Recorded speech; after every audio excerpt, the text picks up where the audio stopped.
Hi everyone, and welcome back to my channel. I'm Amy Galper, and in this video I am going to talk about diluting essential oils. I've been inundated with questions and emails coming from people asking me, what does it mean to dilute your essential oils, and why do we have to dilute our essential oils, and how do I figure out the percentages to dilute my essential oils? So in this video I'm going to answer all of those questions. If you haven't subscribed to my channel, please go ahead and click the subscribe button and ring that bell so you'll be sure to be notified every single time I come out with a video about essential oils, aromatherapy, botanical body care formulation, clean beauty, and aromatherapy entrepreneurship. What is dilution? So dilution actually refers to a ratio of the substance that we're diluting, so in our case, an essential oil, into the substance that is diluting it. So in our cases, it would be like a carrier oil or an unscented base, like an unscented cream or lotion or gel or cleanser, all right? So that is what we're talking about. We're gonna be focusing on these special ratios between the essential oil and the base, the substance that we are putting it into that is diluting that highly concentrated form of the essential oil. So an essential oil is really potent and concentrated. You need to think of it like cooking, right? Sometimes we might use a frozen juice concentrate in a recipe, or we might use a broth paste, right? A vegetable broth paste. And we take that tablespoon of broth paste and we then dilute it into water, and it weakens it, right? We might add it into a cup of water. We might add it into a quarter cup of water, depending on the strength that we want that diluted broth. Or if we're taking a frozen juice concentrate, right?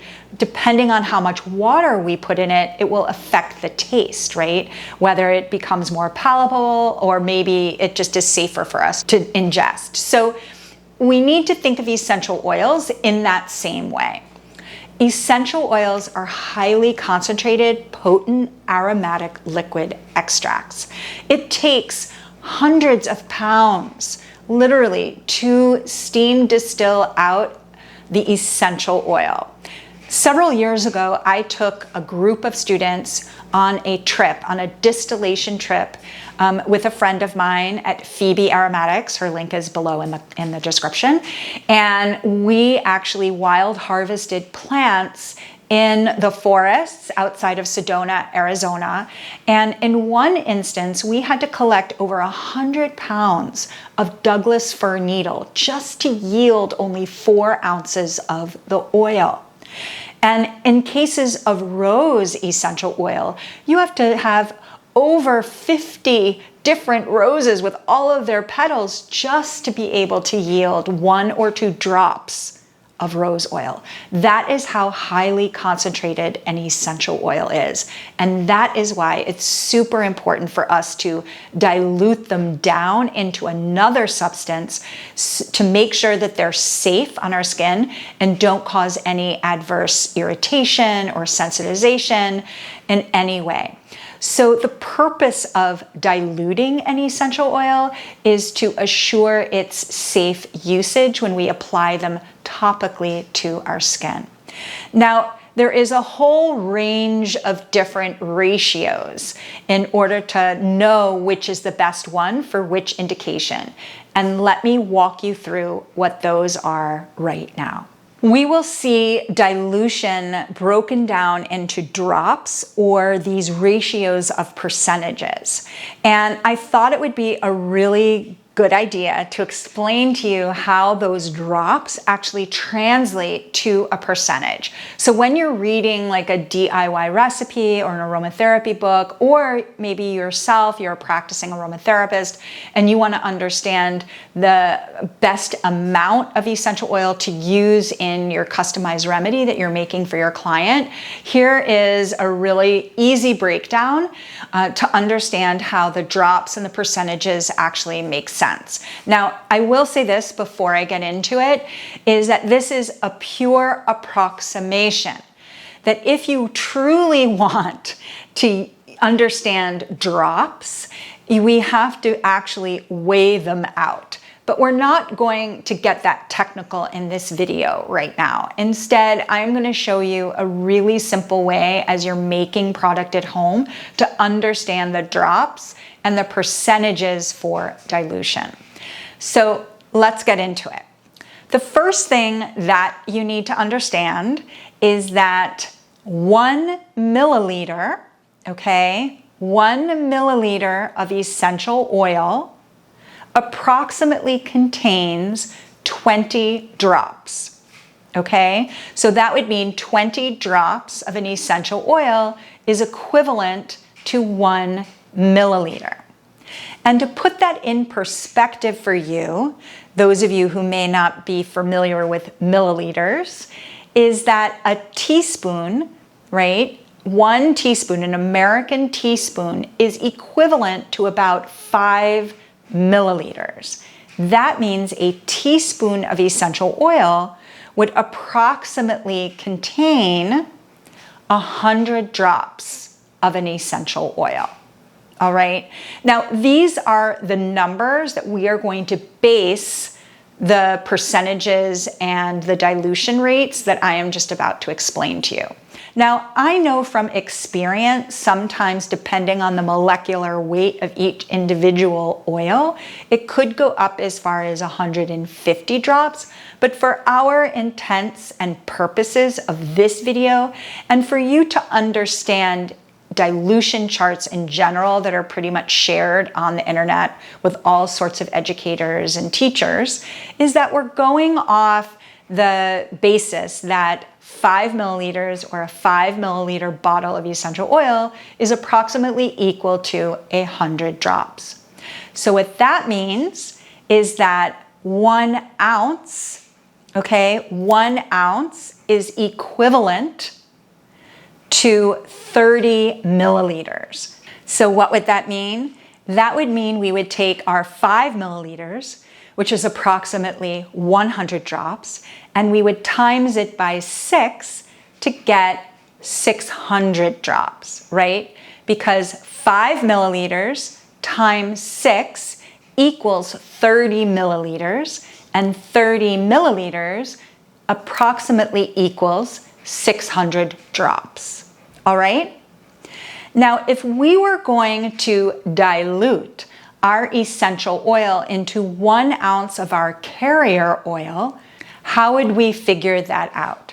We would take that 600 drops that makes up our 1 ounce bottle, and we would say, I want to do a 10% dilution into my 1 ounce bottle. So then what would we do? We would take 10% of 600 drops, and that would equal 60 drops. So a 10% dilution in a 1 ounce bottle would equal 60 drops of our essential oil. And if we wanted to do a 5% dilution, that would then mean we would do 5% of 600 drops, and that would equal 30 drops of our essential oil. And let's say we wanted 2.5% dilution, we would times that by 600 drops, and we would get 15 drops of essential oil. Get it? So this is the way that we can approximate the dilution of the ratio of the essential oil, of the diluting it into the substance that is diluting it. And this can go across the board for any substance that is diluting it. A carrier oil, a gel, an unscented cleanser, an unscented cream or lotion.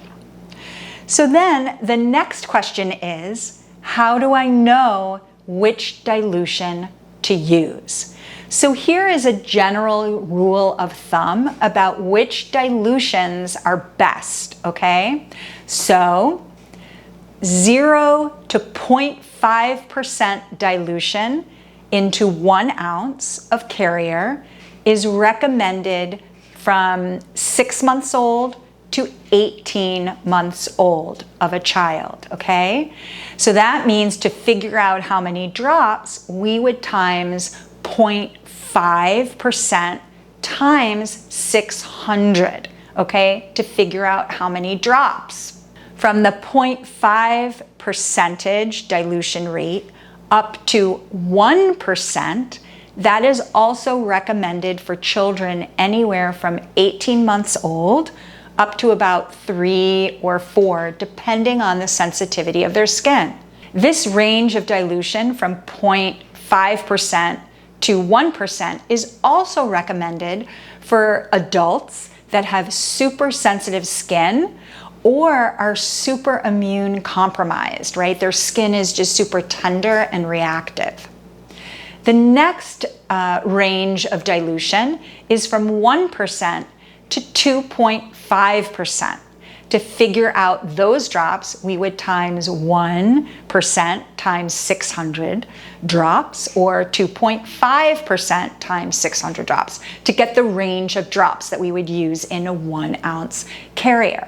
And that is recommended for any skincare products that are going to be on the face. So let's say you are making a remedy for an acne treatment or a wash or a scrub or a face oil. That is the range that's recommended for that, and for people with sensitive skin, and for children between the ages of 5 and teenage years. But again, you would also need to know the level of sensitivity in their skin.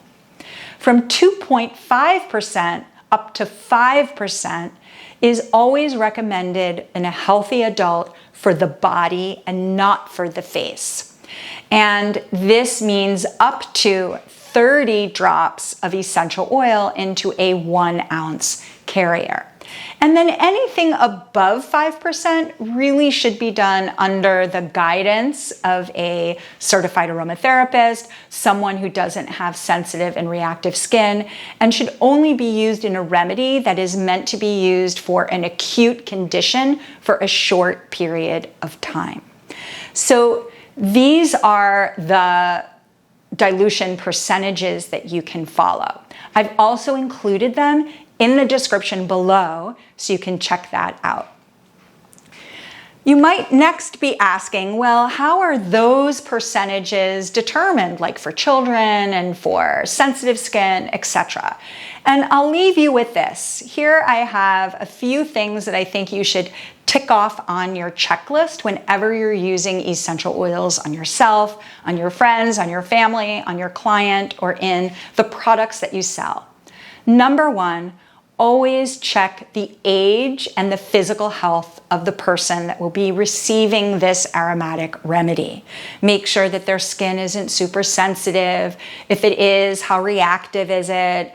Find out their age, if they're immune compromised. All of those factors come into play. For example, you could have a hardy, robust, healthy 35-year-old woman, and yet she has very, very ultra sensitive and reactive skin. So despite the fact that she's healthy, you're going to use a lower dilution rate because her skin is so sensitive. Another thing to think about, and this requires more training as an aromatherapist, is understanding the chemical constituents that are present in the oil. Certain oils are more irritating to the skin than others. Like cinnamon oil can actually cause a burn if you apply it directly to your skin. So if you are going to dilute that down into a carrier, you're going to want to dilute it way, way down, maybe at a 1%, because even the healthiest person with the most non-reactive skin could still feel irritated from cinnamon oil.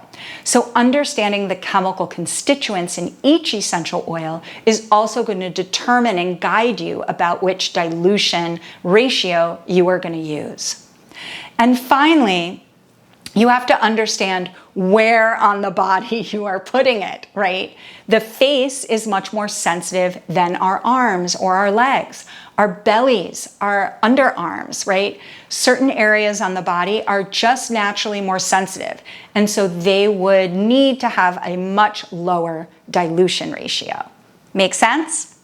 So if you want to learn more about blending and blending different essential oils together and getting more of a breakdown about these dilutions, please click the link below and download my essential oil blending guide. There's some great material in there, some dilution charts and other information that you will find super useful. Please go ahead, like the video, comment, let me know what you found valuable, and I'd love to learn a little bit more about you.